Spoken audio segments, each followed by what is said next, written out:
Welcome, dear friends, to an important conversation about natural herbs and their potential role in supporting our health, particularly when it comes to cancer prevention and support.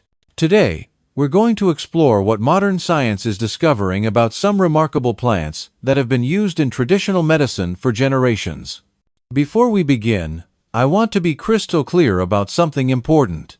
The information I'm sharing today is meant for educational purposes only. It's not a substitute for professional medical advice from your doctor.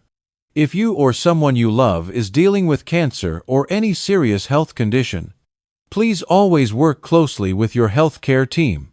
What we're discussing today should be seen as complementary information that you can discuss with your medical professionals, never as a replacement for proven medical treatments. Understanding the growing interest in natural compounds.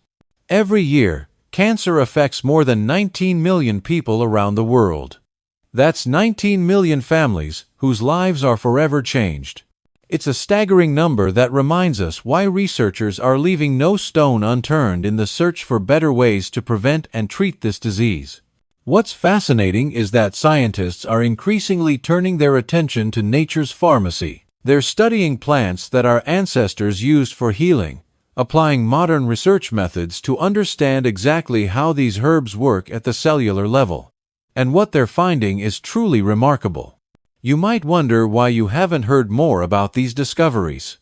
Well, research takes time, and scientists need to be absolutely certain about their findings before making broad recommendations. But the studies that have been completed are giving us exciting glimpses into the potential of these natural compounds. 11 herbs under scientific investigation. Let me share with you 11 herbs that researchers have been studying for their potential cancer-fighting properties. Remember, each of these has been the subject of peer-reviewed scientific studies, which means other scientists have checked and verified the research. First on our list is holy basil. Holy basil, also known by its scientific name, Ocimum sanctum, has been treasured in traditional medicine for centuries.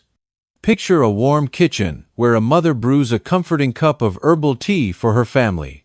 As she reaches for holy basil leaves, she's connecting with generations of traditional wisdom that modern science is now validating. In 2023, researchers published a study in the journal Molecules that examined holy basil's active compound called eugenol. They found that eugenol could help stop cancer cells from multiplying and could trigger something called apoptosis, which is essentially when cancer cells self-destruct. This is exciting because it shows how traditional knowledge and modern science can work together.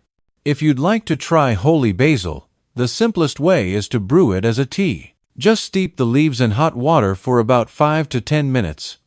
You can also add fresh holy basil leaves to your cooking, much like you would use regular basil. Some people prefer taking supplements, but please check with your doctor first, especially if you're taking other medications. Second is the chaga mushroom.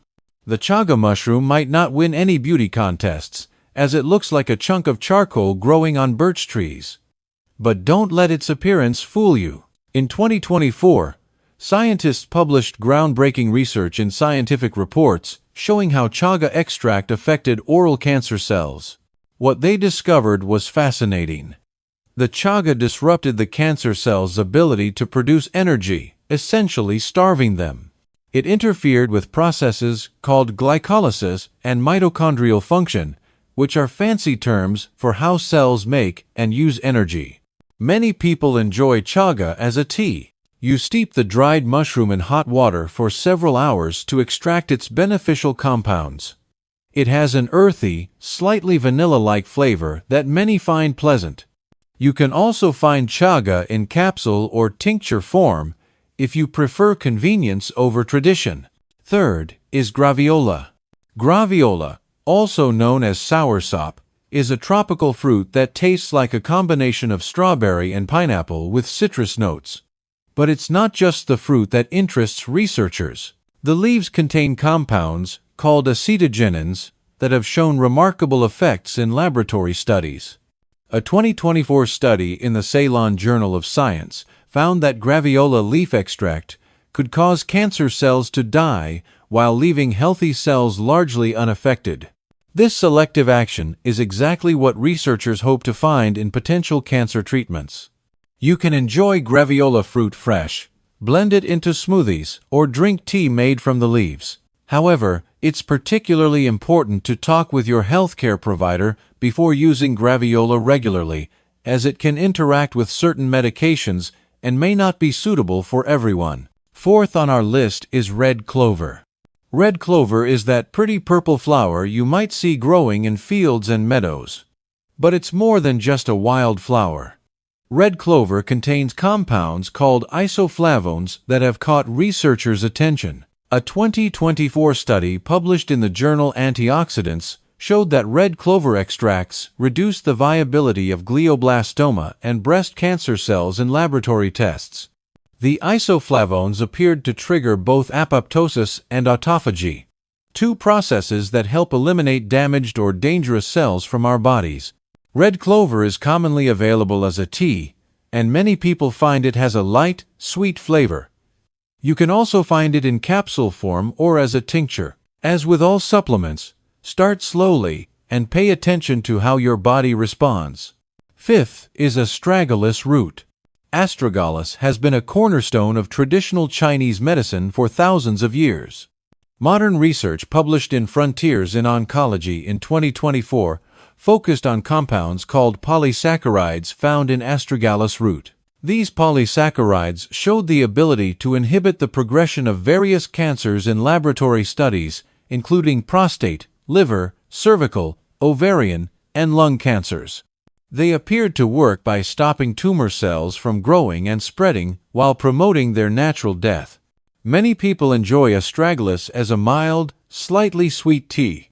Others prefer the convenience of capsules or add Astragalus powder to soups and broths. It's generally considered safe for most people, but as always, check with your healthcare provider first. Sixth is Celandine. Celandine contains a compound called Celandine that has shown promising results in laboratory studies.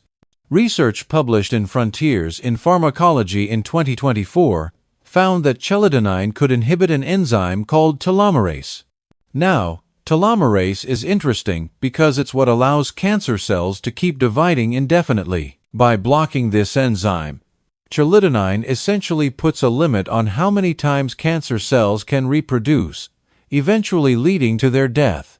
Celandine is typically available as a standardized extract or tincture.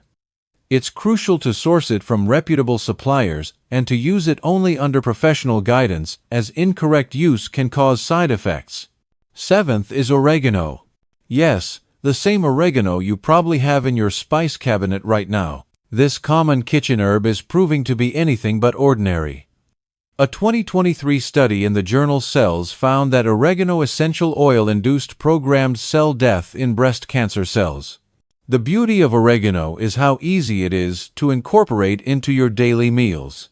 Sprinkle fresh or dried oregano on pizzas, add it to pasta sauces, mix it into salad dressings, or steep it as a tea. Just remember that oregano essential oil is much more concentrated than the herb itself and should be used with caution and professional guidance.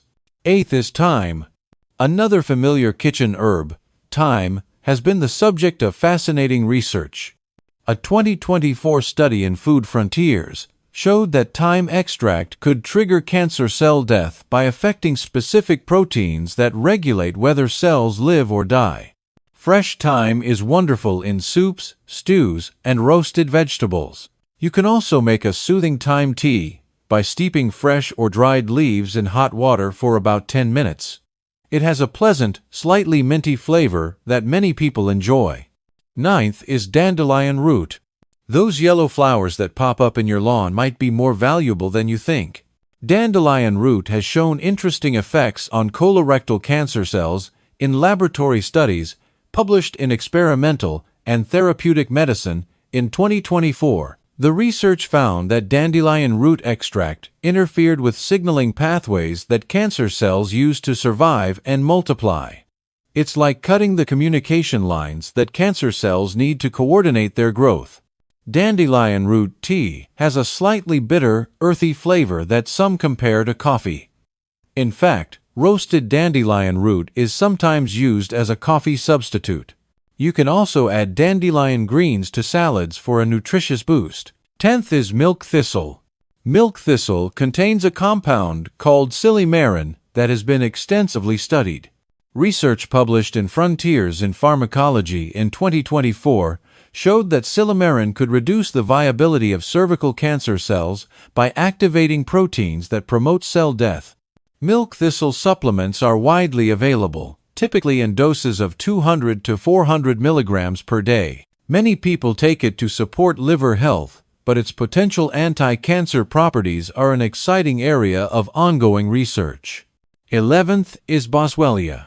Also known as frankincense, Boswellia has shown remarkable results in a clinical study with breast cancer patients. Participants who took 2,400 milligrams daily for about 11 days before surgery showed a nearly 14% reduction in tumor cell proliferation, while untreated individuals showed an increase of over 50%. Boswellia is commonly available in capsule form and is generally well tolerated. The active compounds, called boswellic acids, appear to interfere with the cellular pathways that cancer cells use to grow and survive. Now, I want to spend a moment talking about how to approach these herbs safely and responsibly. First and foremost, never stop or change your prescribed cancer treatments without talking to your oncologist. These herbs should be seen as potential additions to, not replacements for, conventional treatment. Start slowly with any new herb. Try one at a time so you can monitor how your body responds. Keep a journal noting what you take, when you take it, and how you feel. This information can be valuable to share with your healthcare team. Quality matters tremendously. Look for reputable suppliers who provide third-party testing results. Organic herbs are preferable when available, as they're less likely to contain pesticide residues. Be aware that herbs can interact with medications. For example, some herbs can affect how your liver processes certain drugs, potentially making them more or less effective. This is why communication with your healthcare team is so crucial. While we've focused on specific herbs today, remember that good health is about more than any single remedy. A diet rich in varied fruits and vegetables, regular physical activity, appropriate for your fitness level, adequate sleep, stress management, and strong social connections all play vital roles in maintaining health and supporting your body's natural defenses. Consider these herbs as part of a comprehensive approach to wellness. They're tools in your toolkit, not magic bullets.